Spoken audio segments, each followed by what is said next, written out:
What's up, everybody? This is Boucher99, and I'm going to do a reaction video to a Sugar Baby interview. His name is Garrett. This video is by Soft White Underbelly, and Mark Laita is the interviewer. And I react to these videos for like informational, educational purposes.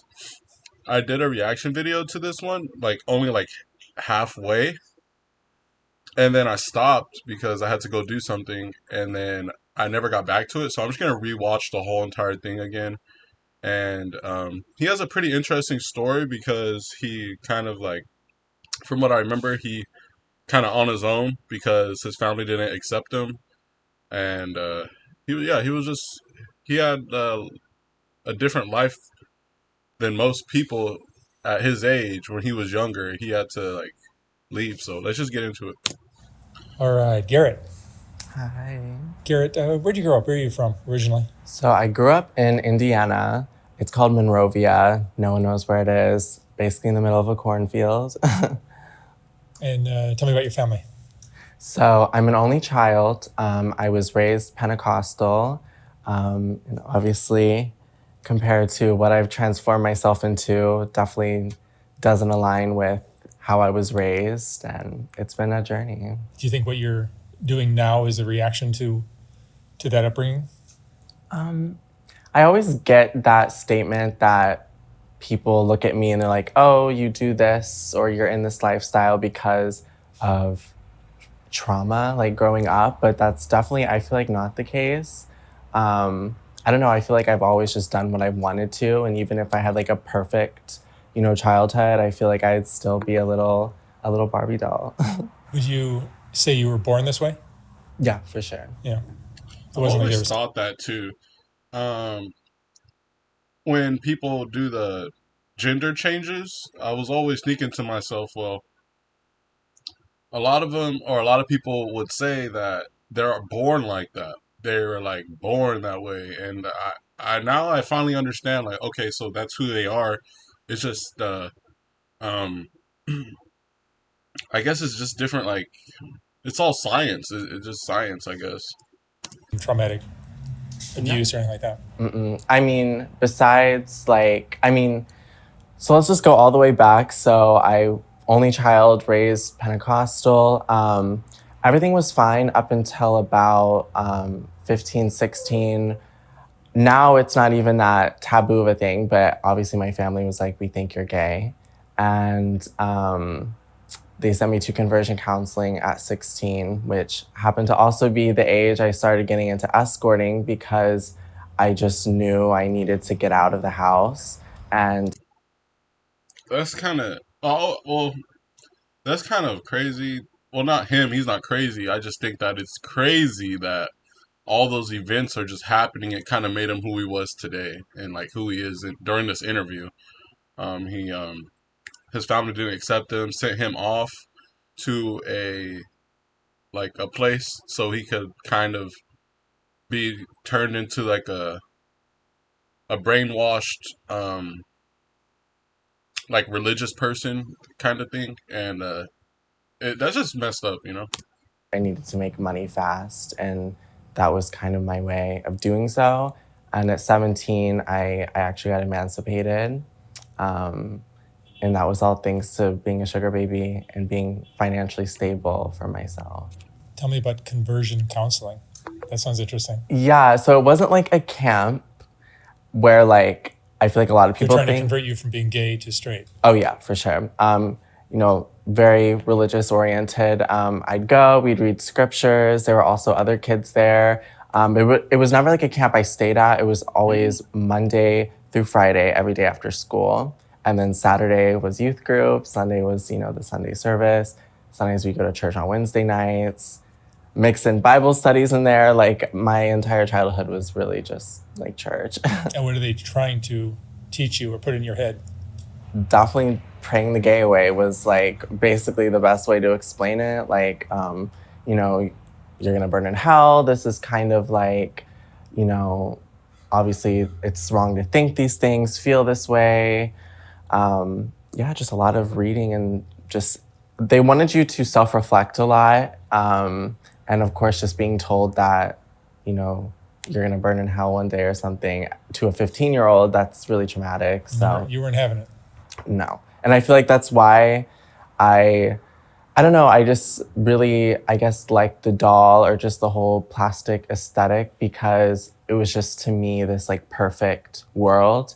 And that was kind of my way, I guess, of coping with everything that was going on. So you mentioned earlier, so you kind of envision yourself as a, Yeah, I envision myself as like, I call myself the Sugar Baby Ken doll because I feel like I look a little bit like Ken, well, a lot like Ken in the face, and then my body is definitely very like Barbie. I don't know. I just love big lips. I've had butt implants. I've had a rhinoplasty, filler, Kybella. I've had a lot of work done. how old are you? I mean, like for him, for Garrett, I could see that once he's seen his way out, like his escape from like Indiana, from a controlling family, from stopping him to be like who he really is. Um, he had like he took that option to be an escort, and he kind of like ran with it. So, um, respect to this man because he still fought back for his beliefs, and that's he didn't keep his mouth shut. Well, he did what he had to do, you know. I'm 21 now. You're 21. You've had a Yeah. lot of work done. Yeah, I have. Wow. And so you moved to LA When I was 18. 18. Yeah, but I got emancipated from my parents at 17. I lived with the sugar daddy I had met all the way, you know, in my younger days, until I was just like, you know what, I can't even stay in Indiana anymore. It's just not worth it. So tell me how being a sugar baby has played out for you. I mean, definitely, I feel like looking back, starting at like 15, 16, basically selling my body for money, sneaking out of the house and sleeping with men in their 40s, 50s, even 60s. Um, like it was, you know, obviously looking back, I feel a little different about it, but my life is great now. I've definitely set myself up financially for a good while. I also don't really like to work, so I don't know. I just enjoy. I don't know. I enjoy my life, and people say I'm gonna have severe trauma when I'm older, but like I don't know. I kind of love it because also people, I think, look, so definitely when I started out, it was definitely just escorting. Now I consider myself a sugar baby because it's much different. I have, you know, solid men that I'm building an emotional connection with.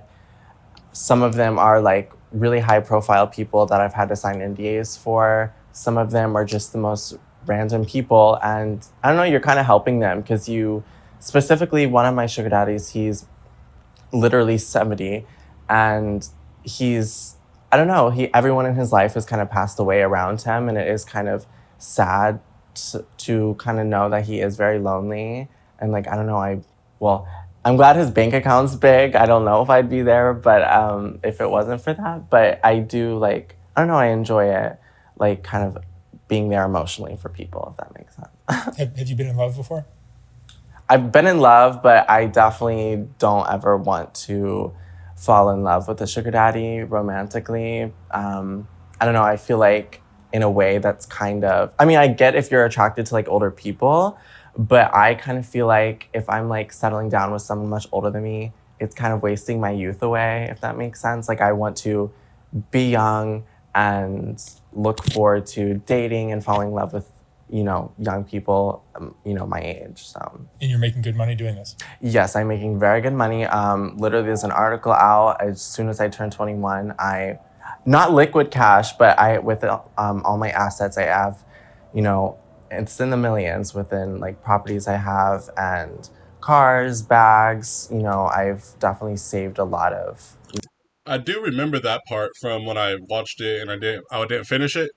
Um, I was like very surprised that this Garrett he actually um has a lot of assets. So everything that he owns, all the like property or the stuff, just merchandise, things that have value, is worth like over $1 million. So he's doing something right. The guy's doing something right. The money And that's all generated from being a sugar baby, an yeah, escort and or sugar baby. OnlyFans, but yeah. So basically, just all sex work. So yeah. how does being a sex object?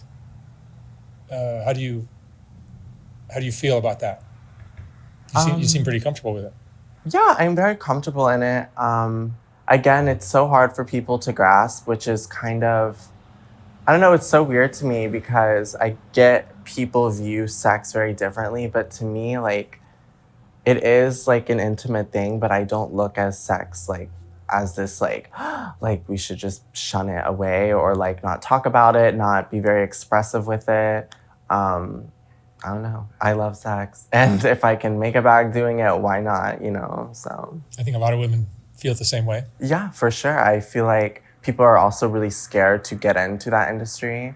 And again, it's very dangerous. Don't get me wrong. I've put myself in many uncomfortable, unsafe situations that have been really bad for me. But for the most part, it's been a very successful journey. You mentioned earlier that someone said you might be getting PTSD from what you're doing. Yeah. Explain how that would be. I don't know because feel like I'm experiencing it, but I definitely have, comments that are always like, oh, he's going to be traumatized when he's older. And since I am very public about being a sugar baby, I mean, it's literally my entire life and brand online. Like I'm sure you get more than your share of judgment, right? Exactly. Which also benefits me in the fact that I don't have to actively seek out people. Like people will reach out to me like, hey, I'm looking for a sugar baby, or let's go on a date. Show me proof of funds. But yeah, I don't know. I feel like it's not traumatizing me right now. I do look back at being, like 15 and 16, and it was a little bit like, it's just sad in the sense that I was doing that just to escape, the situation I was in growing up. And I was never physically abused. But again, my parents, their way of showing love in a way was money. It wasn't, personal touch or I guess like one-on-one time because my dad worked a lot.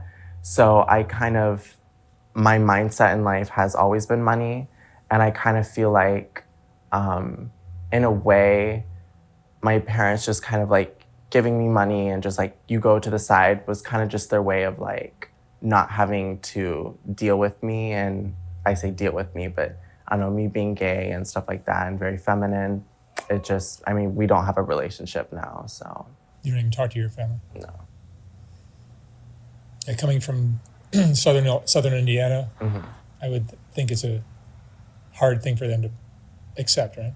For sure, and also as I'm their only child, it's kind of like, well, I have no other kids left, so it's, I don't know. But again, that's why I'm a hustler. I'm all about money. I've created a great life for myself.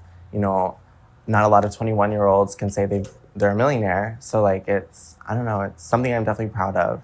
So, and I think also that's something I think about too.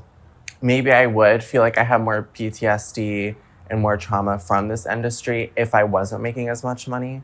But since I know like material things aren't everything, but I feel like if it wasn't for my material things, I wouldn't be as proud and open of being a sugar baby, if that makes sense. Because right now I'm not like being a sugar baby to get by. Like if I quit today, like I'd be fine for like a while. So yeah. But give me an example of what would be trauma-inducing, trauma-causing. Well, this was a little crazy, but again, I got paid for it, so it was fine. But back when back when I first moved to LA, he's a very public figure, signed an NDA. It's so great. I don't even know if I want to say this, but I've, give people all of their fetish desires. I don't know the word. I bring them into fruition, I guess. like I've shit on people before for, well, So basically, since he's an escort, people come and pretty much buy him to do things that they imagine. So, as you heard, um, people out here are asking escorts to shit on. It's just a lot of possibilities that he could come across. times, but it's always a good price tag. Like the first guy I ever shit on, it was $10,000. Pee, everything, like, you name the kink. And also, I would you would you shit on somebody for $10,000? Maybe. it is kind of fascinating too to like, I don't know, understand people's kinks. Like, and not in all cases, but I do find that the wealthier the person, the more like kinky they are. I don't know, just, or maybe that's they just expect more.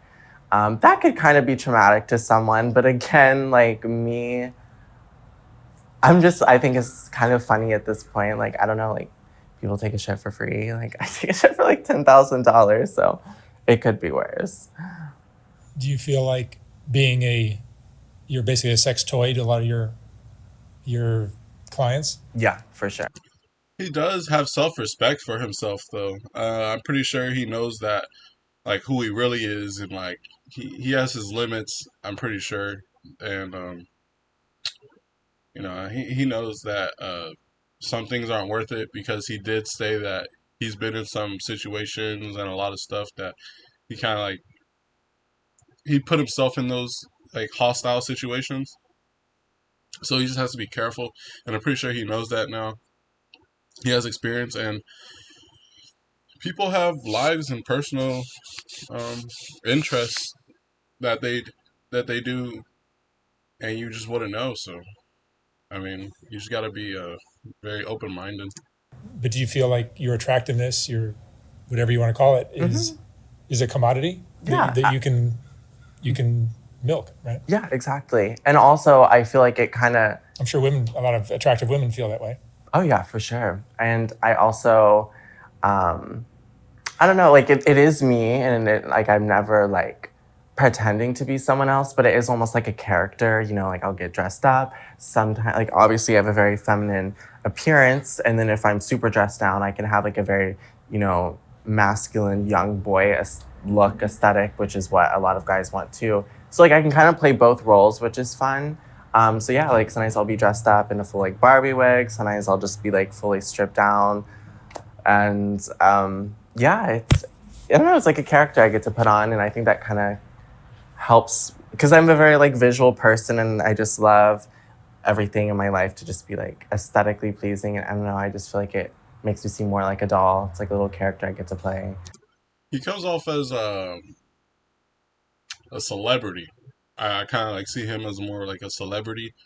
Like he's into the fashion and his looks and um, kind of like a pleaser, and someone who influences.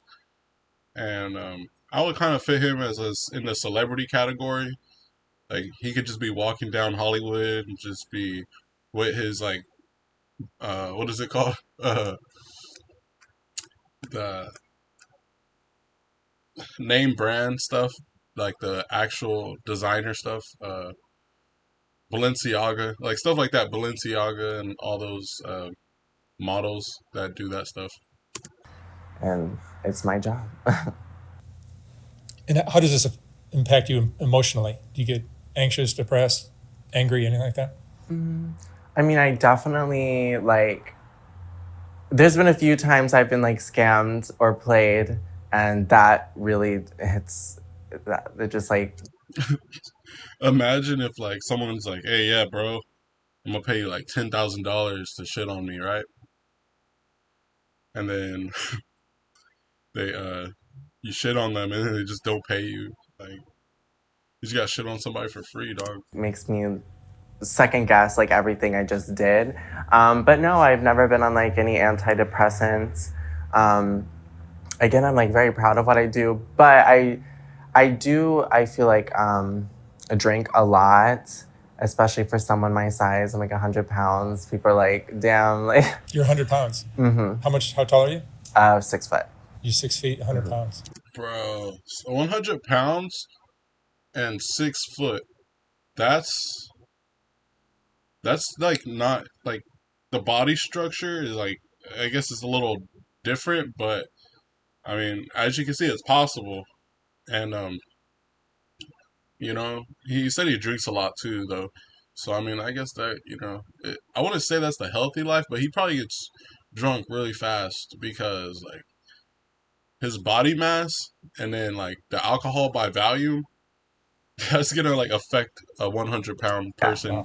Um, and yeah, I do drink a lot, and I feel like, but it's never out of like me being sad or to like cope emotionally. It's more just like, definitely I love to be buzzed when I'm meeting a client. It just makes things go better and easier. Even with sugar daddies, like of course with some of my sugar daddies, like we'll go on trips, and I've been flown literally all over the world, but yeah, it's never like to cope with anything. I also make so much money. Sometimes in my head, I'm like, oh, well, I'm not an alcoholic because I'm making money and I'm like, I'm doing, everything. Also, my dogs are my everything. I have 4 dogs, and I think emotionally they help me a lot too. My 4 little pugs. It doesn't seem like it's that terrible lifestyle for you. You seem pretty comfortable with the whole thing. Yeah, I am. And it sounds pretty fun. It is fun. I mean, yeah, and it's also crazy. Again, like I've signed so many NDAs because there's people on TV, there's singers that I've met, and it's just funny to me because this is stuff I'm, besides my really close friends, I'm gonna have to like basically take to my grave or my tell-all book way in the future. But yeah, no, I have a crazy iconic life, and one of my big inspirations is like Paris Hilton. I love my tracksuits. I love my like Y2K little Range Rovers and cars. I just love that era of pop culture. And like, I don't know, I just felt like she was like such a party girl, and that's kind of what I am. Like I basically just party and sleep around and network. And of course my ultimate goal. So he was influenced by like pop singers and stuff like that. Obviously, like Barbie doll, Ken doll, stuff like that. Just models. He said, what was it, Paris Hilton?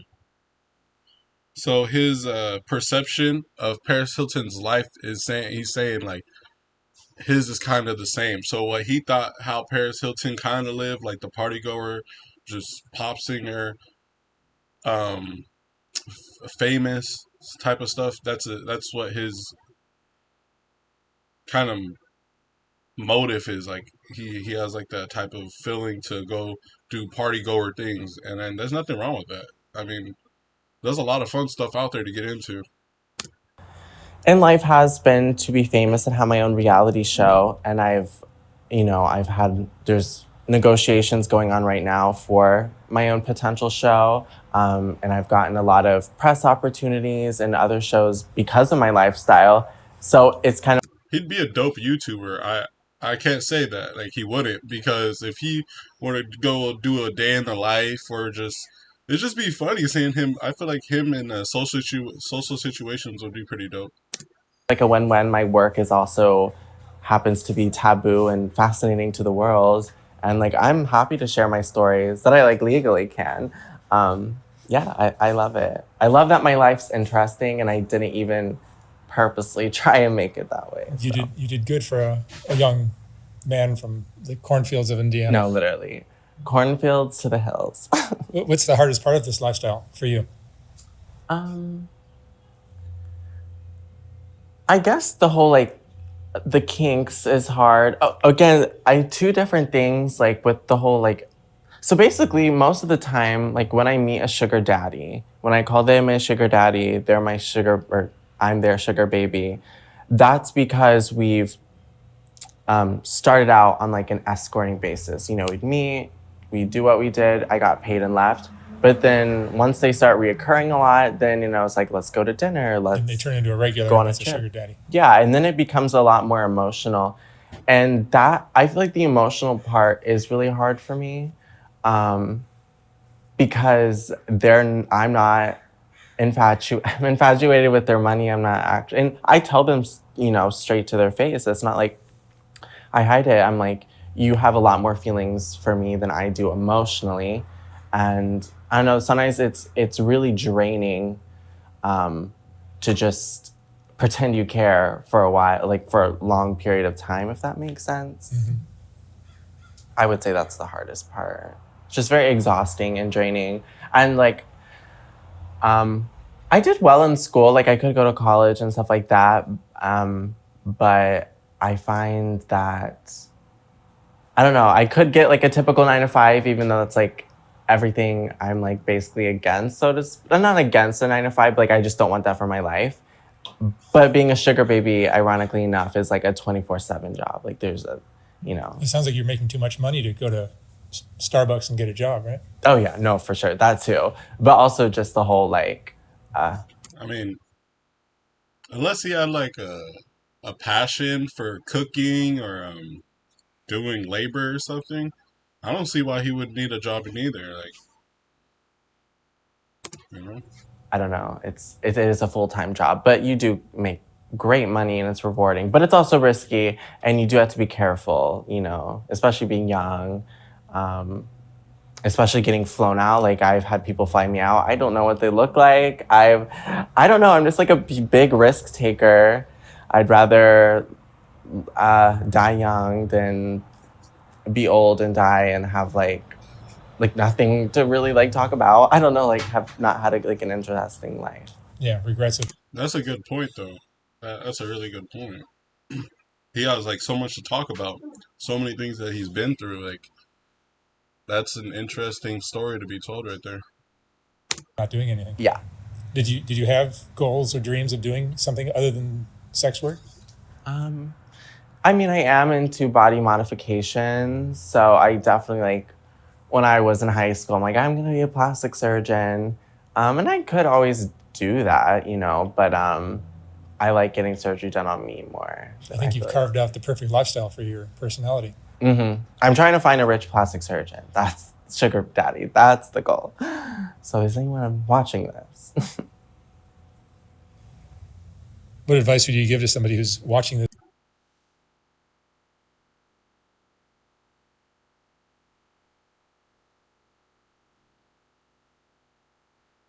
So, Thinking that something like this might work for them.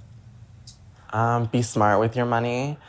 Something a comment I get all the time from like shows that I've done, specifically ones where I like show off everything I own. People in the comment, there's always like two sides. It's always like, oh, he's spending all of his money, he's gonna age and he's gonna be like homeless, in 15 years or whatever because he overspends. And then some of them are like, oh, he's trying to flex these things that he has, but like obviously, or how do I explain this? He's trying to flex all of these things, but they don't seem to add up to millions of dollars and stuff like that. So it's like people are either saying I'm spending too much or I'm broke and I'm just saying this for show. And again, when you're filming, you basically only see like, I guess like breaking the fourth wall is kind of the thing. Like you don't see everything in my life. And I'm smart with my money. Like I buy what I like, but I also realize, unfortunately, looks do fade. So the reality is that you actually are saving money. Yes, You're being I am. responsible with it. Very. Well, I wouldn't say very, but I am. Oh, you're 21. shoot, give me $1 million and I'm over here trying to get Chipotle. I'm opening up a Chipotle yacht where you could come to my yacht and eat Chipotle or Chipotle-like food, because I had Chipotle the other day. That was good. Yeah. That's my excuse to myself. I'm like, oh, I'm young. I'm glad for Botox because I feel like that will help me looking younger longer. And also another tip I would say is, again, everyone's different, but I guess specifically because of my body type and just kind of my body type, people like me to look as young as I can. Like they love it if I was underage. So like I feel like I put a lot of pressure to always look younger on myself, which sometimes I feel like filler and stuff makes me look older. But I don't know. I'm just hoping it prevents wrinkles. So you think you could be more marketable as a 17, 16-year-old? 1000%. A lot of role play that I have to do with guys is like, well, I actually don't want to talk about that because it's like, Well, he's considered. Now he's considered like an actor because I didn't. That's a factor. The fact that he has to put himself in all these roles and play around. I guess it's kind of more like acting, you know. yeah, But being younger is better. yeah, younger is better, Yeah. for sure. How do you deal with all the hate? You must get a lot of hate, like on social media. Yeah, I do. It sounds like the comments you've described sounds like they're already assuming that you're irresponsible and doing terrible things with your money and with your health and Yeah, everything else. I feel like a lot. Yeah, I mean, I get a ton of hate, but I also sometimes do feel like I am sometimes fortunate that I did grow up in the Midwest because I grew up in such a different lifestyle and culture than like LA. So like in a way, it doesn't affect me that much because that's what I like grew up with was like, I don't know how to explain it. Like most of the time. All right, so I just realized I don't think my mic was on, but what I was saying was that him being a millionaire is like kind of it's interesting, you know, and he's smart and stuff like that. And people giving me hate are typically just like not super westernized LA culture people, if that makes, I'm like so bad at explaining things. So like I kind of understand their mentality and where they're coming from, so it doesn't affect me that much. And also at a point you just get so numb to things. It's just like it becomes iconic at that point. Like in my apartment, I literally have a wall. It's probably bad for my mental health of just hate comments that I think are like funny that I've gotten of myself. So It's good to have an understanding that the social Yeah. media is just full of hate. Exactly.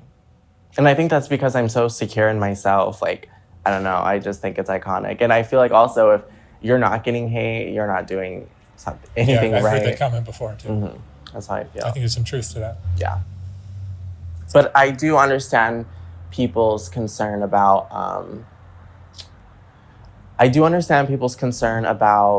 maybe my health, because you do have to be very careful about that. I've been very careful, with having sex and stuff like that, and so far like everything's been good for me.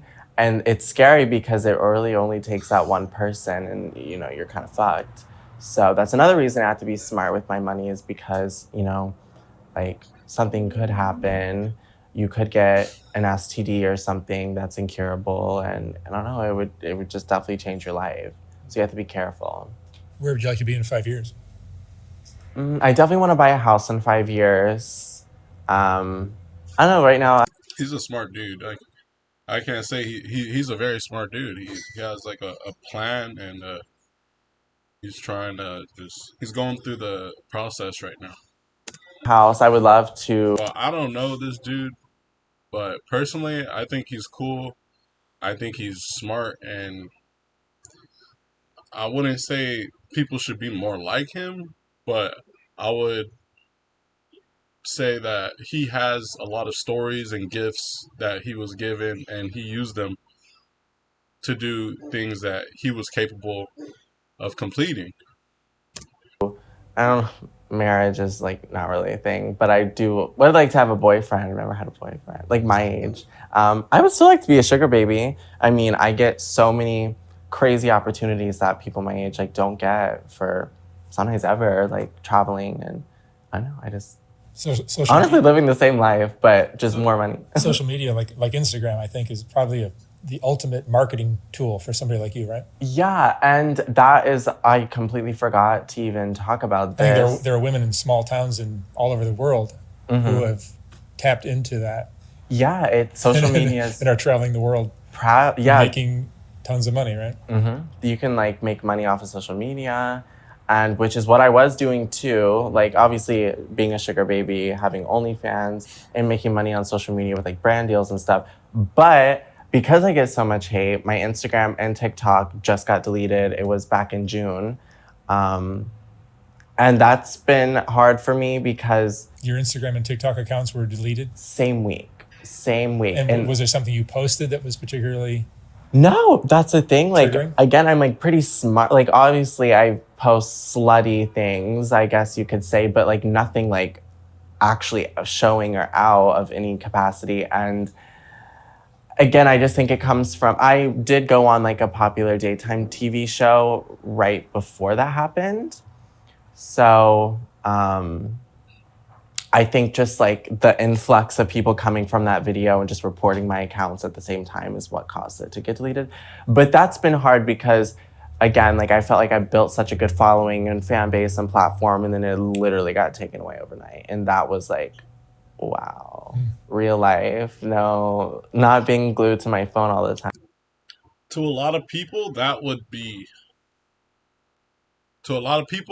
one of the most traumatizing events, and that would just change their whole life. If what happened to him, like, happened to someone else, for example, that's like on the rise trying to get there, he was good because his work was outside of kind of social media. He had work outside social media. But if you're a social media, like, and that's what you do and you put all your time and energy, and then like something like that happens, or say YouTube just crashes and then just never comes back, or TikTok gets banned, or Instagram gets taken down, and that's like kind of what you relied on 100%. Yeah, you're kind of like you're gonna have to figure out how to do something. And it's been nice, but yeah, that's been really hard actually. Do you have any regrets I'm about like social media. about just your life, your lifestyle, what you've done with your life? I mean, I've regretted meeting a few people just because of some things that have happened. But I don't really regret like, no, I really don't regret much, honestly. Again, if something traumatic happens, and maybe this is just my way of coping with trauma, but if something traumatic happens, I'm very much like, oh, iconic. Like, I don't know. You seem to roll with it very, very well. Yeah. And Gary, what would you say is the most important lesson you've learned in your life Most important lesson. in your 21 years? This is going to be such a shallow statement, so I don't know if truly, what I want to say is money equals freedom. In my head, I felt like because of getting money and stuff, I was able to be free and live the life that I wanted to. But I feel like that's so shallow because, yeah, just be smart. I don't know, like really be smart. Like you can't be like, people look at me and like, I appreciate you, Mark, for these interviews. You take your time and your effort, and you're really doing something good for each and every person that you interview, in my opinion. And you're giving me a way to, learn new things. So I appreciate you, Mark. And I also appreciate everyone in the comment section that says nice things. And, I just hope to be who I am and just be genuine and have genuine reactions, and be able to have you're able to have someone to watch a video with if you don't want to watch it by yourself. always a little blonde, like dumb blonde. But I have to be smart, obviously. Yeah, live fast, die young. That's pretty good for a 21. Yeah, live fast, die young. That's